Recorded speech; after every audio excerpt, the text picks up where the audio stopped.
I saw an opinion piece in the New York Times, and this opinion piece would not have made it into this paper except for the fact that the New York Times has decided that it should get on the bandwagon to try to get rid of Joe Biden. Now, they didn't call for Donald Trump to step down from the Republican Party when he told over 600 lies in the debate. They didn't call on him to step down when he, gave totally incomprehensible statements and responses at his various rallies. But for some reason, the New York Times felt like it had a duty to someone to call on Joe Biden to step down, which is why I suspect they ran this opinion piece by James Carville today. You guys remember James. He was a big Democratic operative for particularly the Bill Clinton campaign. He and his wife, he's a Democrat, she's a Republican. They used to be on television a lot arguing their principles, and he was a well-respected Democrat. Well, I'm going to say he was, because if you read his opinion piece today, you would shake your head, scratch your head, and try to figure out how did he ever become so big in our party.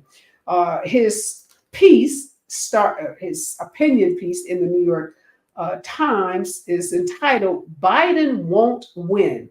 So I start with, you're a Democratic operative and you write a piece that says Biden won't win. Democrats need a plan. Here is the plan.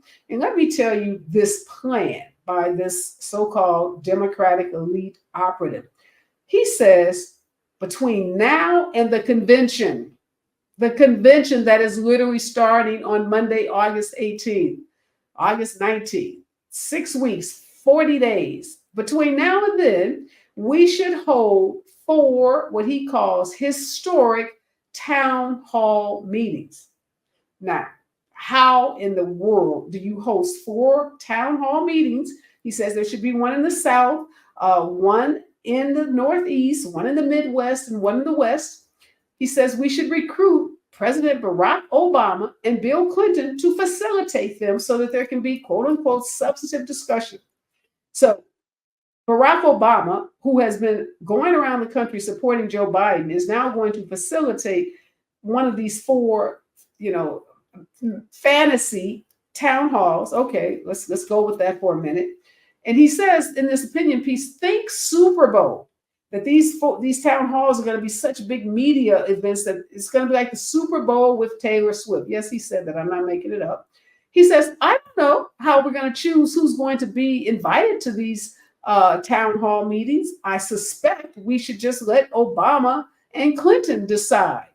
Or maybe Obama and Joe Biden should decide who gets the invitation to be on the stage at these 4 historic town halls. Of course, he says, kind of throwaway sentence, we should invite Kamala Harris, that woman that's the vice president, that's been going around the country, that's been working side by side with Joe Biden. We'll give her an invite, he says. He then goes on to say, I don't know about the money that this magical candidate that somehow becomes the winner of these 4 town halls. I'm not worried about the money, he says. Okay, right. You've run national political campaigns and you're not worried about money. Then he goes on to say he's not worried about the delegates. And I've told you over and over again, I'm a delegate, one of 4,000. He's not worried about us. He says, we're smart people. We'll figure it out. And then he goes on to say, I'm not even worried about the time. He says, we've got momentum. We've got time on our hands. I'm not worried about that. And these are the kinds of arguments, the idiotic, the ridiculous, the completely, disconnected from reality arguments that I'm having with people, that the New York Times is allowing real estate in its paper. Why is James Carville talking about something so ridiculously stupid as this? Does he know how long it takes to plan a town hall meeting? There is not time in the world to host one, less known 4. Who are the 8 people that will be invited that are ready to stand on a national stage and answer questions? I don't even know what the questions would be. And even if they did, who's going to determine which of these 8 people? I can't even tell you how ridiculous this is by trying to give you the counter argument. And I'm trained in giving good arguments on both sides of the fence. I can do that with the best of them. But some arguments are so stupid, you don't even want to use your brain power to try to defeat.